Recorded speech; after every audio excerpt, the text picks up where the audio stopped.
السلام علیکم ورحمۃ اللہ تعالی وبرکاتہ۔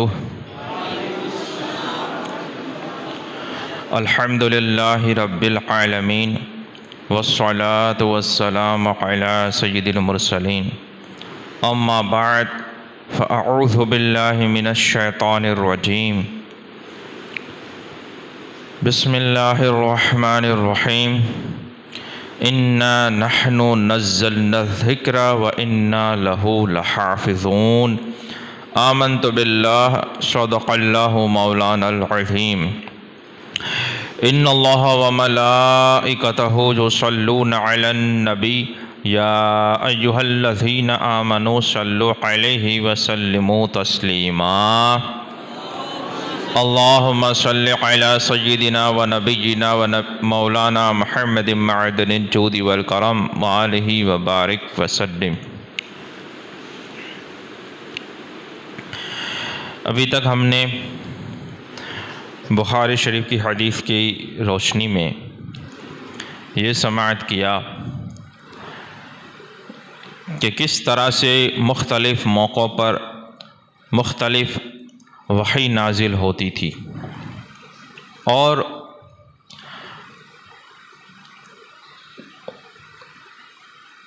قرآن نازل ہوتا تھا 23 سال کی مدت میں،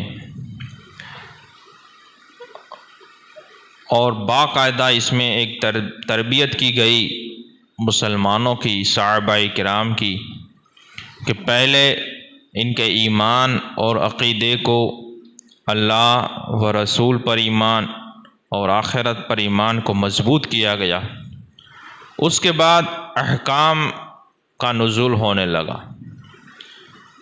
اور وہ حضور سرور دو عالم صلی اللہ علیہ وسلم کی کیفیت کو دیکھ کر صحابہ کرام اندازہ لگا لیتے کہ یہ وحی کا نزول ہو رہا ہے، اور پھر حضور ارشاد فرماتے وحی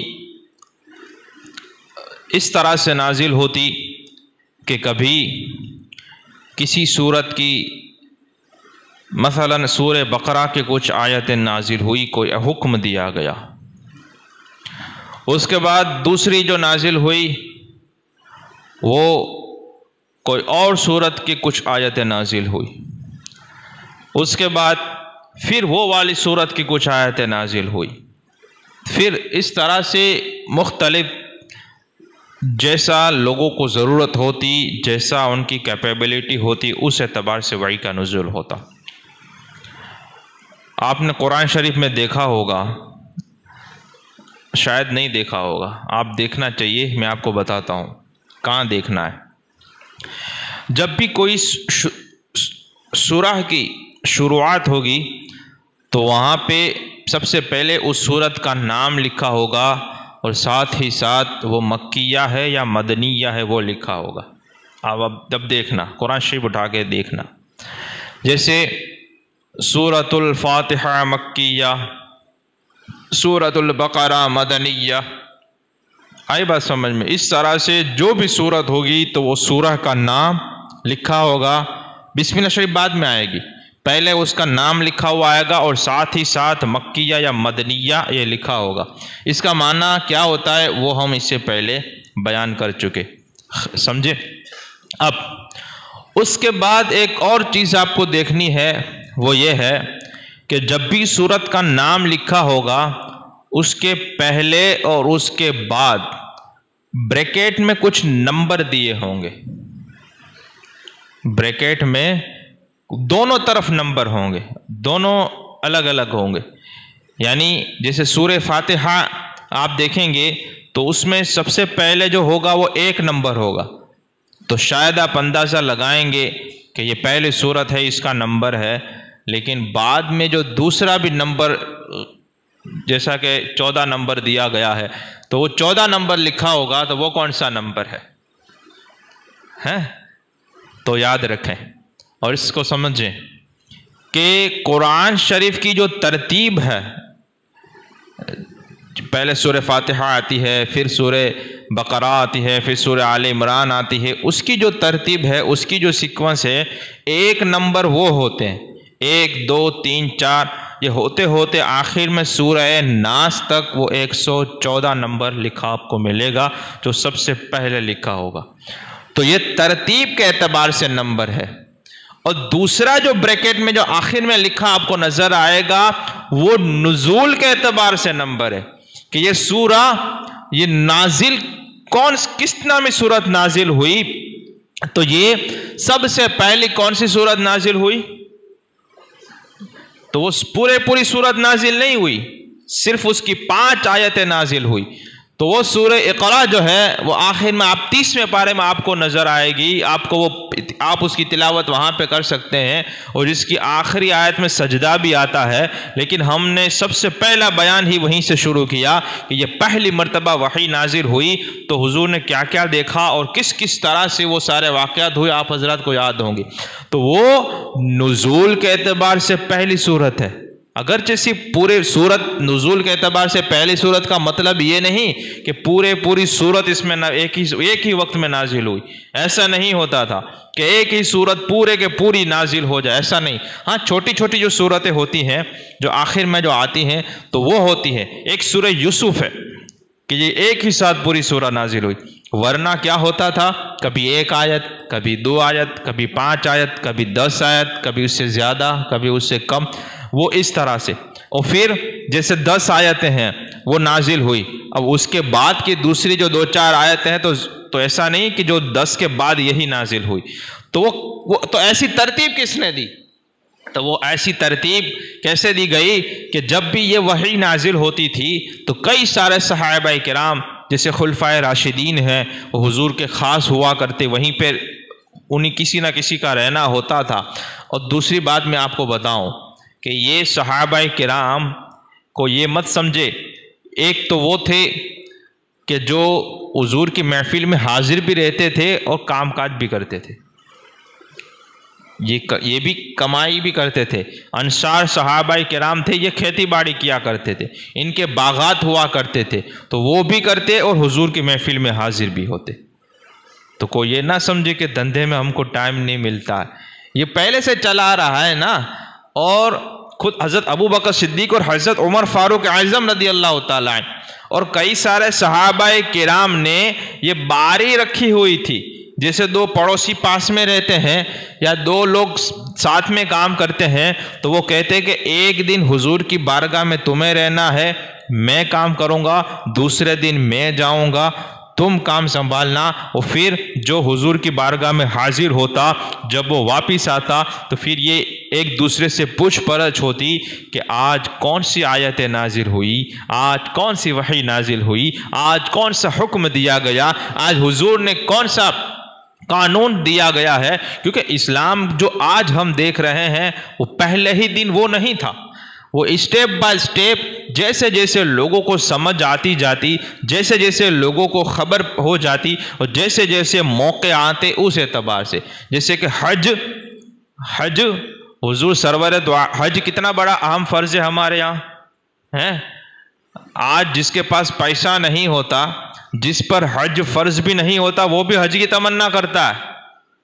اور دن میں نماز 5 مرتبہ فرض ہوتی ہے تو اس کا من نہیں ہوتا اسے، لیکن وہاں جانا ہے، وہ تمنا کرتا ہے کہ پیسہ آ جائے بس تو پھر میں حج کے لیے جاؤں. اور پھر پیسہ آتا ہے تو کیا کرتا ہے؟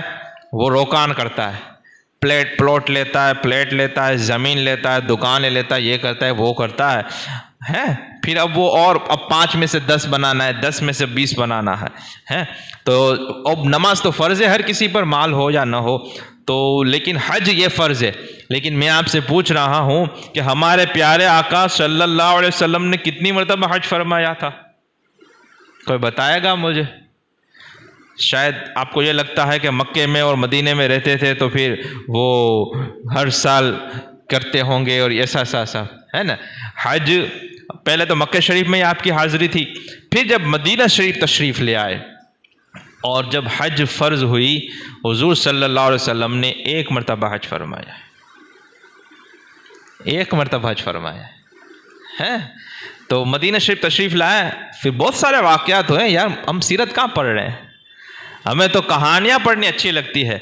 کوئی شیطان کی کوئی خان کی مووی آ جاتی ہے تو مسلمانوں کو لگتا ہے کہ اس کی مووی کو ہٹ کرانا یہ ہمارا بہت بڑا فرض ہے، ہم کامیاب ہو جائیں گے، اب پورے لوگ مفت میں نہیں دیکھنی، پیسے دے کر ہم دیکھیں گے۔ یہ سیرت مصطفیٰ پڑھیں، رسول پاک صلی اللہ علیہ وسلم کی زندگی مبارکہ پڑھیں، آپ کو پتہ چلے گا کہ ہم جس نبی کا کلمہ پڑھتے ہیں وہ کتنے بلند رتبے والے اور مرتبے والے تھے۔ صرف اتنا پتہ چلے گا، مرتبہ تو وہ تو اللہ ہی جانے کہ وہ کیا ہے۔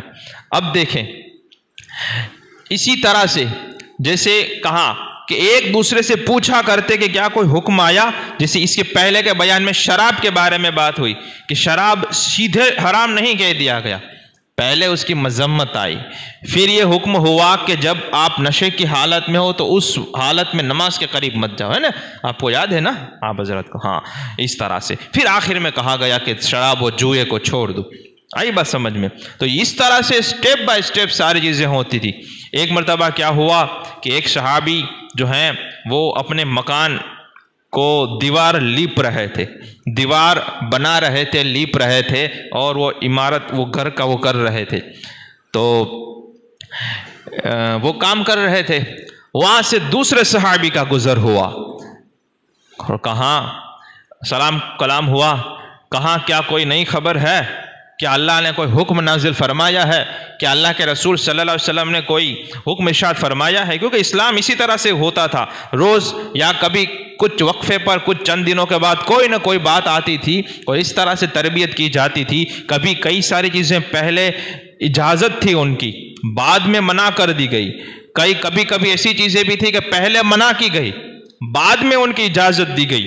جیسے اسلام کے شروعات کے دور میں کیا ہوا کرتا تھا کہ لوگ زمانہ جاہلیت میں اپنے باپ دادا کی قبروں پہ جاتے، اور پھر قبروں پہ جاتے تو ایک تو وہاں سے بت پرستی کا بھی ہو سکتا ہے، اور دوسرا ہے کہ اپنی باپ دادا کو دیکھ کر اس کے گنگان گانے شروع کر دیتے کہ میرا باپ یہ تھا، میرا دادا یہ تھا، میرا خاندان یہ ہے، اس نے یوں کیا یوں کیا یوں کیا۔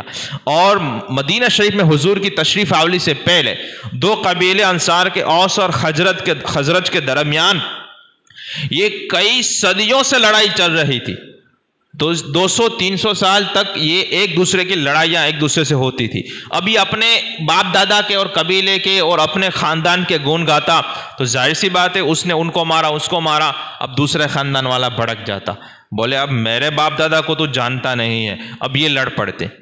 تو حضور نے ارشاد فرما دیا سب سے پہلے کہ تمہیں قبروں کی زیارت نہیں کرنی، اب سٹاپ، منع ہو گیا۔ پھر جب لوگ مضبوط ہو گئے، ان کا ایمان اور اللہ پر یقین مضبوط ہو گیا، ان کو سمجھ میں آ گیا کہ شرک کیا ہے، کفر کیا ہے، اسلام کیا ہے، اسلام کا مزاج کیا ہے، شریعت کیا ہے، تو خود حضور نے ارشاد فرمایا کہ پہلے میں نے قبروں کی زیارت اور قبروں کو دیکھنے سے منع کیا تھا، اب میں تمہیں کہتا ہوں کہ قبروں کی زیارت کیا کرو کہ وہ آخرت کی یاد دلاتی ہے، اس سے آخرت کی یاد تازہ ہوتی ہے۔ تو آئی بات سمجھ میں؟ تو اس سے کوئی آدمی کوئی بھی قرآن شریف کہیں سے بھی کھول لے اور جو آیت دیکھیں وہ اسے سیدھا کہنے لگے کہ دیکھو قرآن میں لکھا ہے، یا کوئی بھی حدیث کھول کے بیٹھ جائے، تو اس طرح سے نہیں ہوتا۔ اس میں ساری چیزیں دیکھنی پڑتی ہے کہ اس کا مطلب کیا ہے، پہلے آئی یا لاسٹ میں آئی، حکم کیا ہے، ناسخ ہے یا منسوخ ہے، وہ بھی ہم بیان کر چکے ہیں۔ اب سمجھے بات کو، وہ صحابی وہ دیوار لپ رہے ہیں، گھر بنا رہے ہیں، دوسرے صحابی بارگاہ رسالہ سے تشریف لائے اور انہوں نے کہا، سلام ہوا اور کہا کیا کوئی خبر ہے، کیا حضور کی محفل سے تشریف لا رہے ہو؟ میں تو یہاں پہ دیوار بنا رہا ہوں، گھر بنا رہا ہوں، تو کیا کوئی خبر آئی، کیا کوئی حکم آیا؟ انہوں نے کہا آج اللہ کے رسول صلی اللہ علیہ وسلم پر ایک آیت مبارکہ نازل ہوئی۔ کون سی آیت؟ 70واں پارہ سورہ انبیاء کی پہلی آیت، اقترب للناس حسابهم وهم فی غفلۃ معرضون۔ ترجمہ ہوتا ہے کہ اقترب للناس حسابهم، لوگوں کا حساب قریب آ گیا اور وہ ابھی بھی غفلت میں منہ پھیرے ہوئے ہیں۔ موت کب آ جائے اور قیامت تو قریب آ ہی رہی ہے، تو آیت مبارکہ یہ نازل ہوئی ہے اقترب للناس حسابہم، لوگوں کا حساب جو اس نے کیا وہ قریب آ گیا، وہم فی غفلت معرضون، اور وہ غفلت میں اپنا منہ پھیرے ہوئے ہیں، اپنی دنیا میں مست ہیں، وہ غافل ہیں۔ ہم نے بھی سنا، آپ نے بھی آیت مبارکہ سنی، ابھی سنی نا آپ نے، آپ کے دل پر کیا اثر ہوا؟ کیا کوئی خیال آیا، کوئی وچار آیا؟ اور اس صحابی نے بھی وہ سنا، دیوال لیپ رہے تھے، دیوال کو وہ گھر کا وہ تعمیری کام چل رہا تھا، ان کو جب دوسرے صحابی گزر رہے انہوں نے خبر دی کہ آج رسول اللہ پر صلی اللہ علیہ وسلم یہ آیت مبارکہ نازل ہوئی ہے، تو انہوں نے کیا کیا، وہ لیپنا چھوڑا اور اپنے ہاتھ کو یوں خخیرا اور کہا کہ اگر لوگوں کا حساب قریب آ گیا تو پھر اب اس دیوال کو نہیں لیپا جائے گا، اب اس گھر کو نہیں بنایا جائے گا، کہ جب لوگوں کا حساب قریب آ گیا اور میں یہ سب کاموں میں لگا رہوں تو پھر میں حساب اور آخرت کی تیاری کب کروں گا؟ یہ ہوتے تھے صحابی، ان کا اتنا ایمان ہوتا تھا۔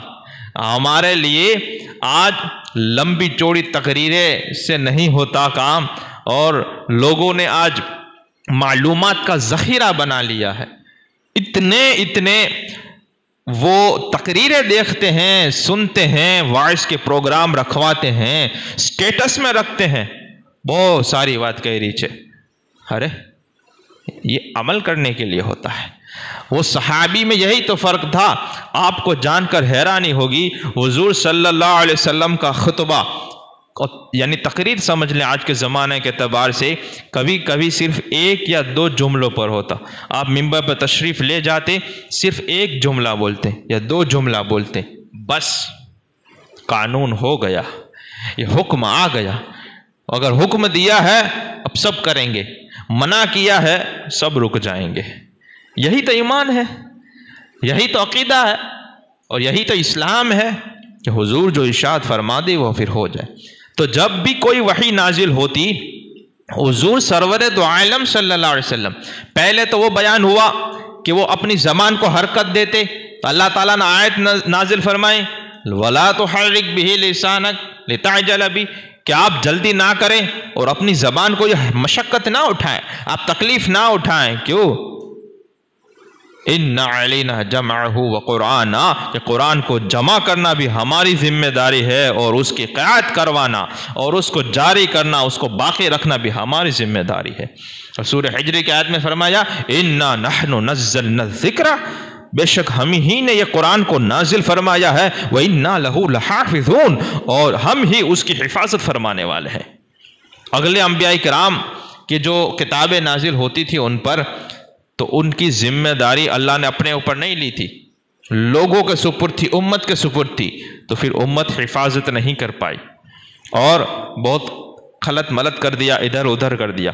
اور ان کتابوں کا جو حافظ تھے وہ صرف انبیاء کرام ہوا کرتے تھے، وہ کتابیں صرف انبیاء کو یاد ہوا کرتی تھی، لیکن اللہ تعالیٰ نے اس امت کو یہ شان عطا فرمائی کہ رسول پاک صلی اللہ علیہ وسلم کے صدقے و توفیل میں آج مسلمان کا 10 سال کا بچہ بھی پورے کا پورا قرآن شریف یاد کر لیتا ہے۔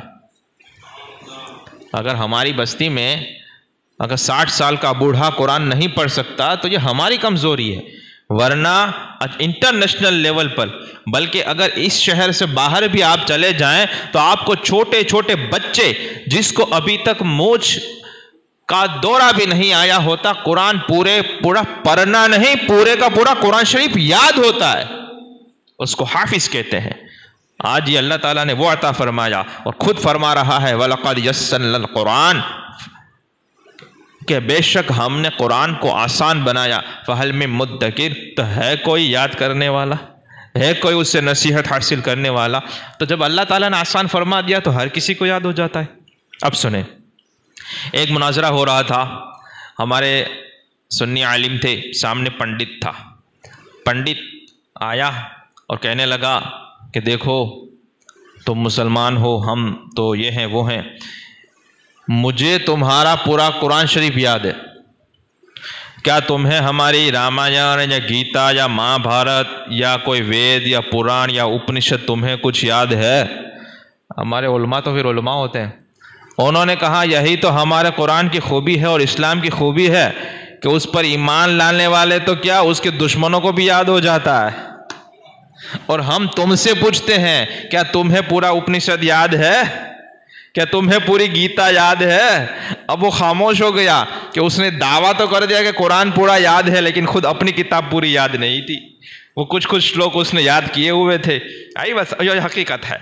آج گیتا سے یاد آیا مجھے دنیا بھر میں، اس سے پہلے بھی میں نے کہا تھا لیکن میں نے ڈیجٹ نہیں دیا تھا، وہ فگر یہ ہے کہ 60 طرح کی گیتا اویلیبل ہے. اور قرآن ایک ماتر ایسی کتاب ہے کہ امریکہ میں ہو، یورپ میں ہو، افریقہ میں ہو، ہندوستان میں ہو یا کسی بھی پردیش میں، کسی بھی خطے میں، کسی بھی ملک میں چلے جاؤ، اگر موربی میں جو قرآن شریف میں ہے وہی آپ کو کینیڈا میں قرآن شریف میں ملے گا، وہی آپ کو افریقہ میں قرآن شریف میں ملے گا. یہ ہے قرآن شریف. تو جب آیت مبارکہ نازل ہوتی تو کئی سارے صحابہ کرام قلم دوات ان کے ساتھ رہتا، نہ ہوتے تو فوراً لے لیتے. اور وہ آیت مبارکہ کبھی جانوروں کی جو کھال ہوتی اس کے چمڑے پر، پتھروں پر، شاخوں پر، کھجور کے پتوں پر اس طرح سے وہ لکھ لیا جاتا اور سننے والے سن لیتے اور حضور اس کو دہراتے، وہ لکھا جاتا. اب وہ قرآن شریف میں کس جگہ پر رکھنا ہے یہ خود حضور لوح محفوظ کی ترتیب کے مطابق ارشاد فرماتے کہ مثلا ان 5 آیتوں کو فلاں 25 آیتوں کے بعد رکھنی ہے، ان آیتوں سے پہلے رکھنی ہے. آیتیں تو نازل ہو گئی، اب یہ سورہ مائدہ کی ہے، یہ سورہ نساء کی ہے، سورہ قیامہ کی ہے، سورہ حجر کی ہے، سورہ نبا کی ہے، سورہ قلم کی ہے. کس سورت کی آیتیں ہیں؟ پھر پہلے سے ہے، آخر والی ہیں، بیچ والی ہیں، کس سے پہلے آئیں گی، کس سے بعد میں آئیں گی، وہ تمام کے تمام تفصیل حضور ارشاد فرماتے.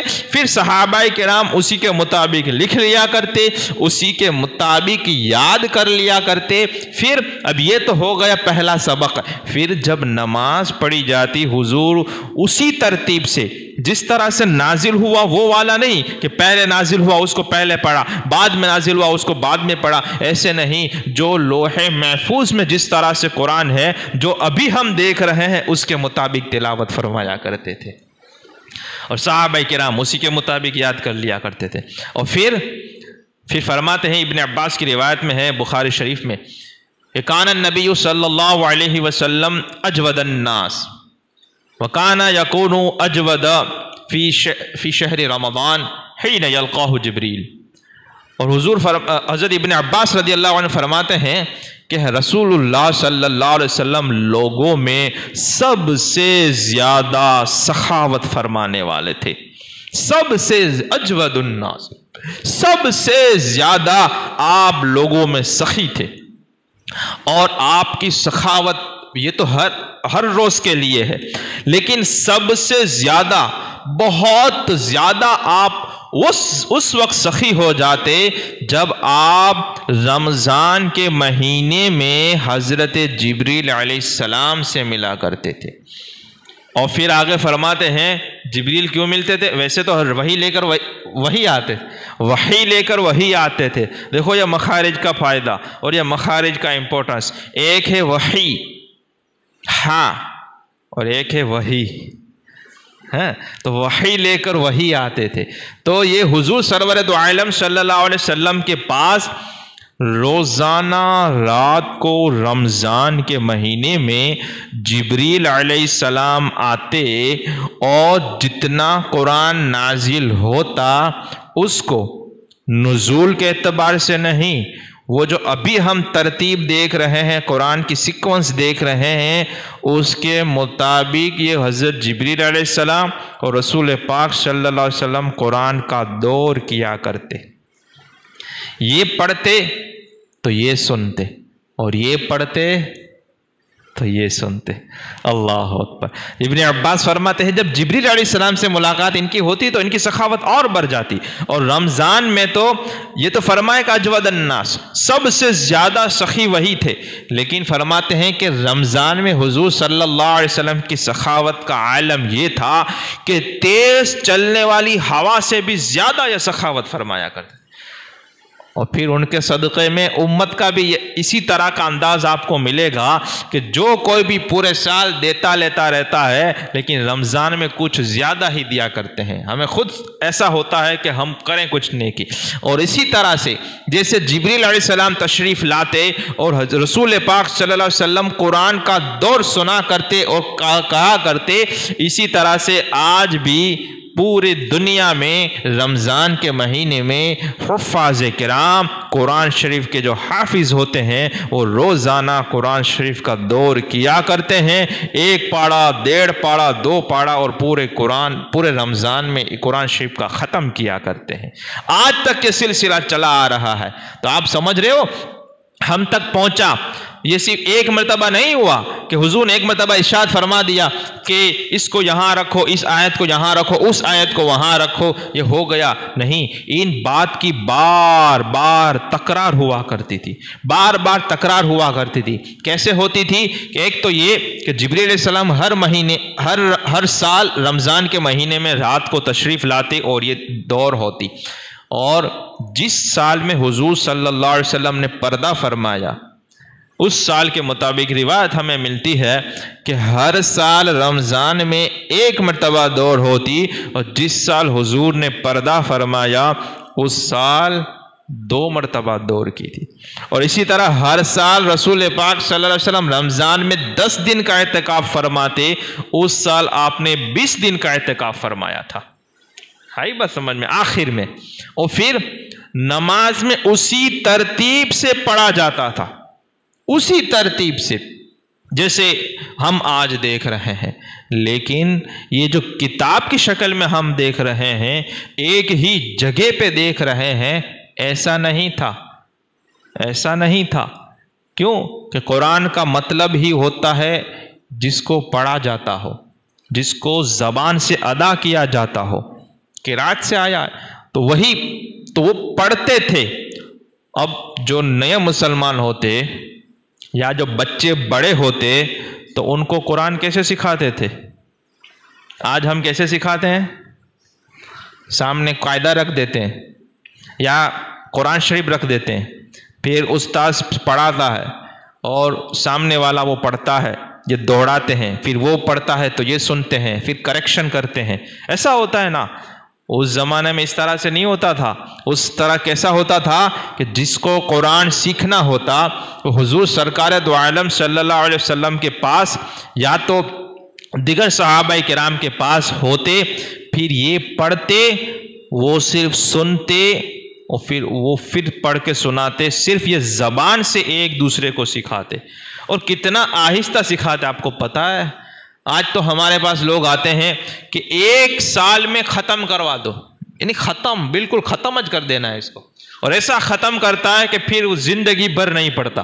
اس کا جنازہ نکل جاتا ہے لیکن وہ قرآن پھر نہیں پڑھتا، وہ اوپر رکھ دیتا ہے، وہ چوم کر، وہ ہار پہن کر، اور پیسے ویسے اس کو مل جاتے ہیں. اب قرآن شریف رہا. آج اگر 5% لوگوں کو نے قرآن شریف کا ختم کیا ہو، یہ بہت بری بات ہے کہ زندگی میں 1 مرتبہ بھی آدمی نے قرآن نہ پڑھا ہو، ختم نہ کیا ہو. یہ بہت ہی بری بات ہے. جیسے منزل والی بات کی کہ 1 دن میں پوری منزل، تو 7 دن میں اور مہینے میں 4 قرآن شریف کا ختم، مہینے میں 4 قرآن شریف کا ختم. اور ہمارے امام اعظم ابو حنیفہ رضی اللہ تعالی عنہ یہ رمضان کے مہینے میں 61 قرآن شریف کا ختم کرتے، صرف 1 مہینے میں 61. روزانہ دن میں 1 ختم ہوتا، روزانہ رات میں 1 ختم ہوتا، 60 ختم ہو جاتے. اور 1 پورا قرآن شریف آپ تراویح میں پڑھا کرتے پورے مہینے میں. 61 ختم، صرف 1 مہینے کی بات ہے. اور آپ کا جس جگہ پر انتقال ہوا حضرت امام اعظم ابو حنیفہ، وہاں پہ ہمیں یہ روایت ملتی ہے کہ وہاں پر آپ نے 7000 قرآن شریف کے ختم فرمائے تھے. یہ پوری زندگی کا 7,000 نہیں ہے اس جیل میں، اس جگہ پر۔ تو اگر مسلمان پوری زندگی میں ایک ختم بھی نہ کرے یہ تو بہت بڑی محرومی ہے۔ تو پھر ہمارا پیسہ، ہماری ہوشیاری، ہماری چالاکی کوئی بھی معنی نہیں رکھتی اگر ہم پوری زندگی میں ایک بھی ختم نہ کریں۔ لیکن جس نے اگر 5% لوگوں نے 5% لوگوں نے قرآن شریف کو اگر بچپن میں ختم کیا بھی ہو تو اس 5% میں سے بھی اب 5% ایسے ہیں جس کو اب پڑھنا آتا ہے، کیونکہ ختم کیا 100 میں سے 5 لوگوں نے، باقی سب نے آدھا چھوڑ دیا۔ کسی نے 1 پارہ پڑھا، کسی نے 2 پڑھا، کوئی تو قاعدے سے آگے ہی نہیں بڑھا، کسی نے 15-20 پارے پڑھے، ختم نہیں ہوا۔ وہ 100 میں سے 5 لوگوں کا ختم ہوا۔ آپ اپنے ساتھیوں کو دیکھ لیں، آپ جب بچپن میں پڑھنے جاتے تھے تو بچپن میں یاد کریں کہ آپ کے ساتھ کتنے لوگ تھے۔ اگر 100 لوگ مدرسے میں پڑھتے تھے اس میں سے ختم کتنوں نے کیے تھے؟ تو شاید آپ یہی نتیجے پہ پہنچیں گے کہ 5 یا 10 یا 15 لوگ تھے کہ جنہوں نے ختم کیا تھا، باقی سب نے چھوڑ دیا آدھا آدھا۔ اب جنہوں نے ختم کیا ایسے 100 لوگوں میں سے بھی صرف 5 کو ہی قرآن ابھی پڑھنا آتا ہے، وہ بھی بھول گئے۔ یہ سب ہے جلدی، اور یہ جو ہمارے غلط کانسیپٹ کی وجہ سے کہ قرآن شریف ختم کرنا ہے۔ یاد رکھیں قرآن شریف ختم نہیں کرنا ہوتا، کمپلیٹ کرنا ہوتا ہے۔ There is a major difference between finish and complete. Finish یعنی کام ختم کر دینا، اور کمپلیٹ یعنی کام کو مکمل کرنا۔ تو جو استاذ کے پاس آپ پڑھتے وہ فنش کرنا نہیں ہوتا ہے کہ ابھی ختم کر کے بند کر کے رکھ دو، اس کو کمپلیٹ کرنا ہوتا ہے کہ پورے کا پورا قرآن استاذ ہمیں سنائے اور ہم اس سے سن لیں تاکہ کوئی غلطی نہ ہو، تاکہ پوری زندگی بغیر استاذ کے پڑھ سکے۔ یہ اصل وجہ ہے مدرسوں کی کہ پوری زندگی آدمی خود اپنے اعتبار سے پڑھ سکے، بغیر استاذ کے تلاوت کر سکے، اس کے لیے یہ پڑھایا جاتا ہے۔ لیکن ہم تو یہی سمجھتے ہیں کہ ایک مرتبہ یہ پورا فنش ہی کرنا ہے، بعد میں پڑھنا ہی نہیں۔ لیکن رسول اللہ صلی اللہ علیہ وسلم پر آیت مبارکہ نازل ہوتی تو سب لوگ مختلف طرح کے لوگ ہوتے ہیں۔ تو اس زمانے میں پہلے تو مخارج کا کوئی مسئلہ نہیں تھا، کیونکہ سارے کے سارے عربی تھے۔ تو وہاں پر کیا سسٹم تھا پتہ ہے؟ صرف 10 آیتیں سکھائی جاتی۔ کتنی؟ 10 آیتیں۔ جب سامنے والے کو 10 آیتیں یاد ہو جاتی، پھر دوسری 10، پھر تیسری 10۔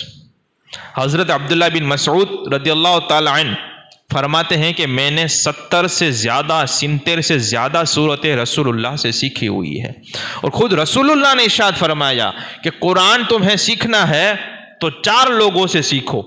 عبداللہ بن مسعود، معاذ بن جبل، ابی بن کعب، اور اس طرح سے ایک تھے زید بن ثابت۔ فرمایا کہ یہ قرآن سیکھنا ہے تو ان صحابی سے سیکھو۔ اب رسول اللہ جن کے بارے میں فرما رہے ہوں تو ان کا علم اور ان کی قرات اور ان کا عالم کیا ہوگا۔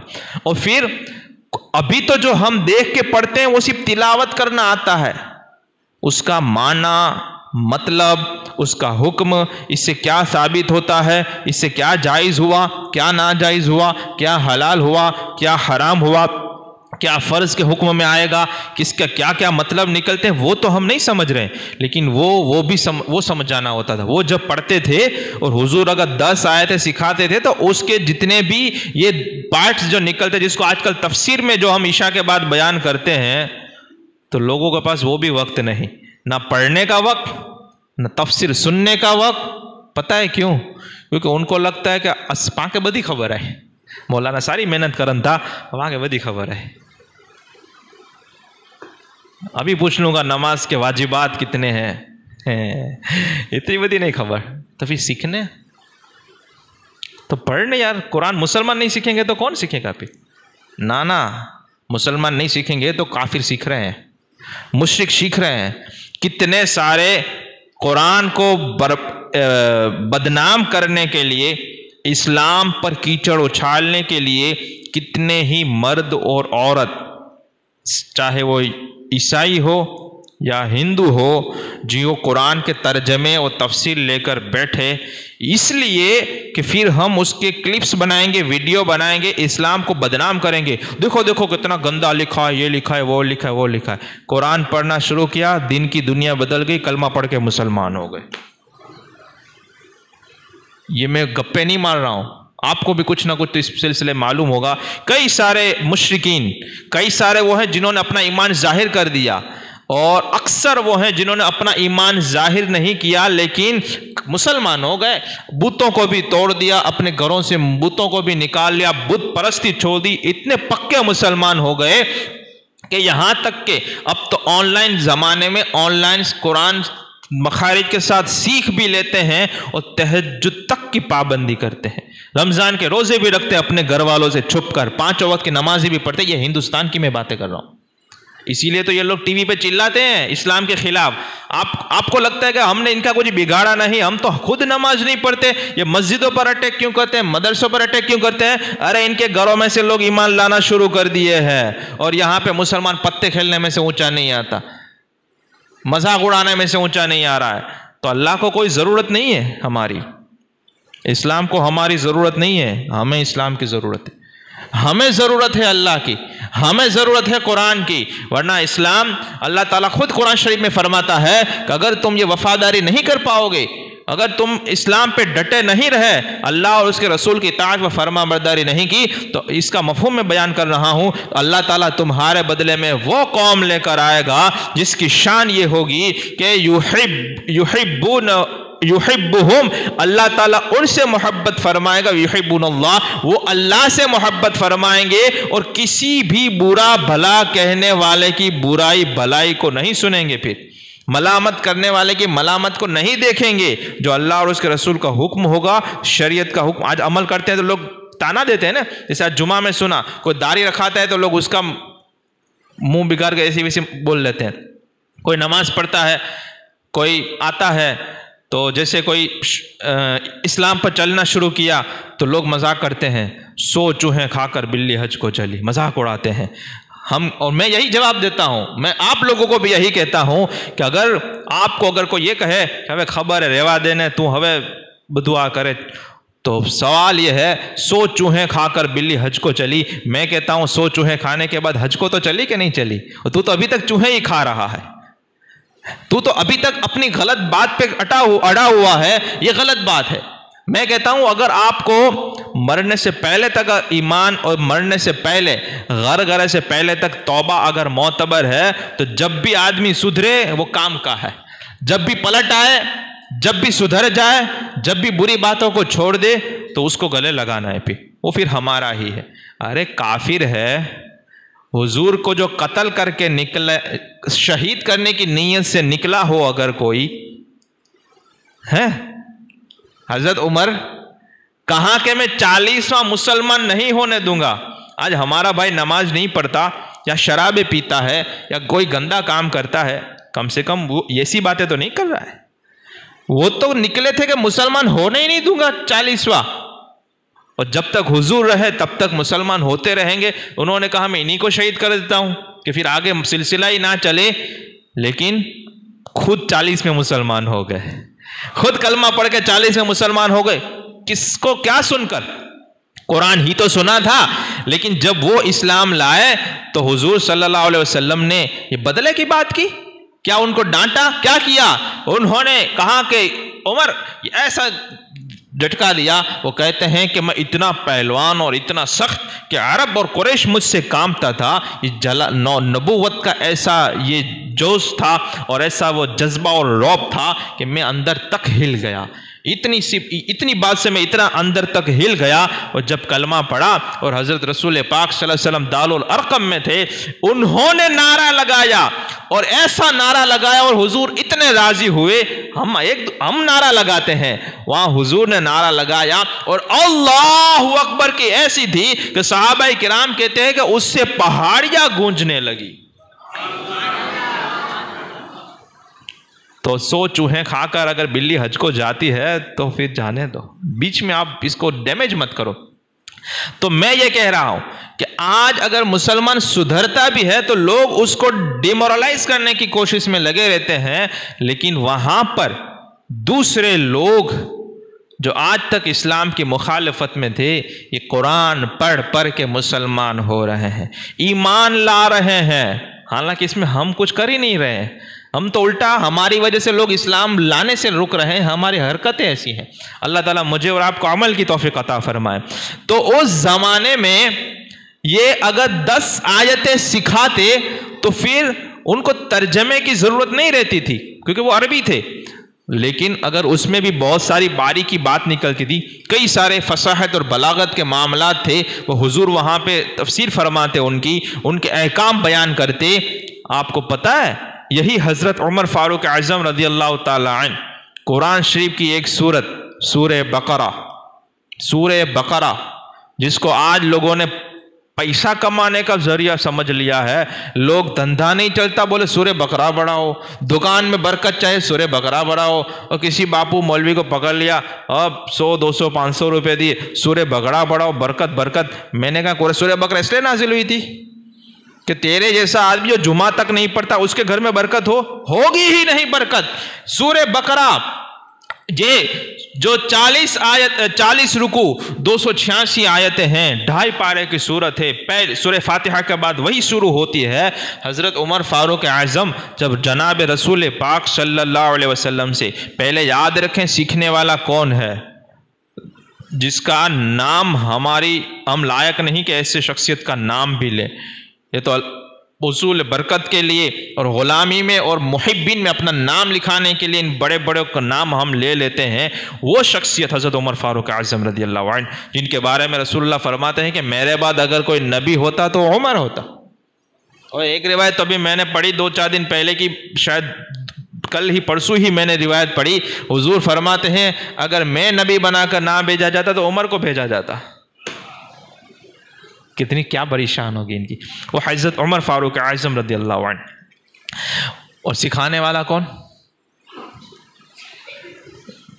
نبیوں کا بھی سردار، مرسلین کا سردار، خیر اللہ کی مخلوق میں سب سے خیر، سب سے بہترین شخصیت، بیسٹ پرسنالٹی، سب سے بیسٹ سکھانے والے، وہ سکھا رہے ہیں۔ سورہ بقرہ سیکھنے والے حضرت عمر ہے کہ فرماتے ہیں کہ میں نے رسول اللہ سے سورہ بقرہ سیکھی اور وہ سیکھنے میں ان کا وقت لگا 10 سال۔ 10 سال۔ اور آج لوگ ہم سے ڈیمانڈ کرتے ہیں کہ دیکھ کے پڑھنا 10 مہینے میں پورا قرآن شریف ختم چاہیے ان کو، 2 مہینے کا ویکیشن، قاعدہ نے قرآن سب کچھ 1 سال میں۔ اس میں ویکیشن بھی آتا ہے، ویکیشن کے دن وہ ماما کے گھر پہ چلا جاتا ہے، 2 مہینے کی چھٹی ہوتی ہے۔ یہ ہم کہتے ہیں کہ نہیں ہوتا، بولے بازو والا باپو تو پڑھاتا ہے، یہاں سے 2-4 آپاؤں کا نام آ جائے گا، اور مارکیٹ میں پڑھاتے ہیں، پھر ہو جاتا ہے ختم، پڑھنا نہیں آتا۔ اور پھر یہی حال ہوتا ہے کہ آج مسلمان جوانوں کو، بڑوں کو، بزرگوں کو، 1000 لوگوں کو کھڑے کرو اور کہو کہ کون ہے جو قرآن کو دیکھ کے پڑھ دے، صحیح پڑھ دے، تو یقین جانیں کہ آپ گن سکتے ہو۔ پرسنٹیج میں نہیں بول رہا کہ 1% یا 2%، یہ گن سکتے اتنے لوگ پڑھتے ہیں۔ تو یہ غفلت کا نتیجہ ہے۔ لیکن قرآن اگر کوئی صحیح سے پڑھ لے تو یہ دلوں کو بدلنے والی کتاب ہے، زندگیوں کو بدلنے والی کتاب ہے، اور وہ تب تک آپ کو سمجھ نہیں آئے گی جب تک آپ اس کا ترجمہ و تفسیر نہیں سنیں گے۔ لہٰذا اس طرح کی محفل میں بھی آپ حاضر رہا کریں، اور جو تفسیر ہوتی ہے عشاء کے بعد روزانہ، وہ آپ کے لیے تو میں بیان کر رہا ہوں، میں کیا کیا پڑھتا ہوں، میں کیا کیا جانتا ہوں، اس کے لیے تھوڑی بیان ہوتا ہے، وہ جو آپ کے لیے تو یہ سب بیان ہوتا ہے۔ آپ ہی تو شکایت کرتے ہو کہ ہم نے کوئی سکھواڑ تو نہ تھی، اور جب سکھواڑتا ہے تو کہتے ہیں کہ ٹائم نہ تھی، تو قصور پھر کس کا نکلا؟ آپ ابھی تک پلہ جھاڑ دیتے ہیں لوگ، کوئی سکھاتا کہاں ہے؟ میں کہتا ہوں میں سکھاتا ہوں تو آتا کہاں ہے؟ تو یہ اپنی غلطیوں کو سدھاریں، اور دوسروں کے دوش اور قصور نکالنے سے پہلے اپنی غلطیوں کو سدھاریں۔ اور یہ تو تھا کہ لوگوں کو یاد تھا اور لوگ ایک دوسرے کو زبان سے سکھاتے تھے، پھر یہ کتابی شکل اور ایک طرح سے جمع کہاں سے ہوا، کس نے کیا، کس وجہ سے کیا، کیا واقعات ہوئے، وہ بخاری شریف کی اور دوسری سیرت کی کتابوں سے حوالے سے میں انشاءاللہ آپ کے سامنے پیش کروں گا۔ آپ حضرات اس میں ضرور شرکت کریں اور اپنے ساتھ نوجوانوں کو لائیں، ان کو بھی پتہ چلے کہ یہ کوئی ہمارا فلم والا مذہب نہیں ہے، کوئی یہ کتھا وارتا والا نہیں ہے کہ اس میں جس کو جو من میں آتا ہے بول کے چلا جائے، بلکہ یہ اتنے ٹھوس مضبوط اس کے ہمارے پاس ثابتیاں ہیں، مضبوط ہماری بنیادیں ہیں، ہماری جڑیں ہیں۔ اللہ تعالیٰ مجھے اور آپ کو ایمان کی سلامت نصیب فرمائے اور آپ کا اور میرا ایمان پر خاتمہ بالخیر فرمائے۔ السلام علیکم ورحمۃ اللہ وبرکاتہ۔